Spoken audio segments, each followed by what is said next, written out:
বাস্তবায়ন করে এরকম ঢাকা মহানগর দক্ষিণ যুবদলকে সুসংগঠিত রেখে রাজপথে লড়াই সংগ্রাম করার জন্য উদ্বুদ্ধ করেছি। আমি এমন একজন নেতার সান্নিধ্য পেয়েছি, মাহে রমজান মাসে বলতেছি, আমি কোন নেতাকে তেল মারি না, আমার চরিত্রে তেল মারা জিনিসটা নাই।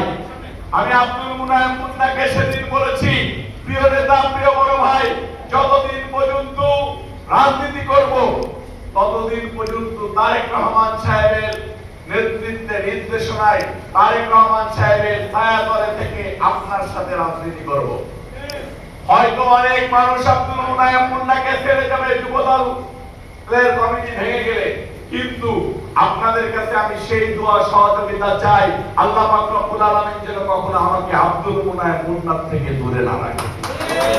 তার ভিতরে পেয়েছি সৎ সাহসিকতা, দলের প্রতি কমিটমেন্ট, জিয়া পরিবারের প্রতি ভালোবাসা, দেশপ্রেম।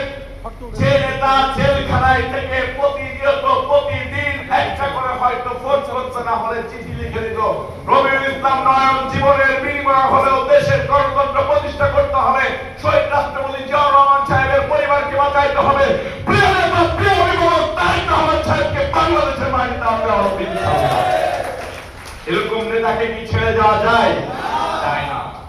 আমাদের পাওয়া না পাওয়ার ভিতরে হয়তো অনেক বেদনা আছে। প্রত্যেকদিন প্রত্যেকটা থানা থেকে, প্রত্যেকটা ওয়ার্ড থেকে, প্রত্যেকটা ইউনিট থেকে ফোন পায়, হতাশার ফোন। আন্দোলন করেছি, সংগ্রাম করেছি, আমরা কোথাও যাই না, আমরা কোথাও মূল্যায়িত হই না, আমাদেরকে এখন কেউ ডাকে না। হাইব্রিডদের ভিড়ে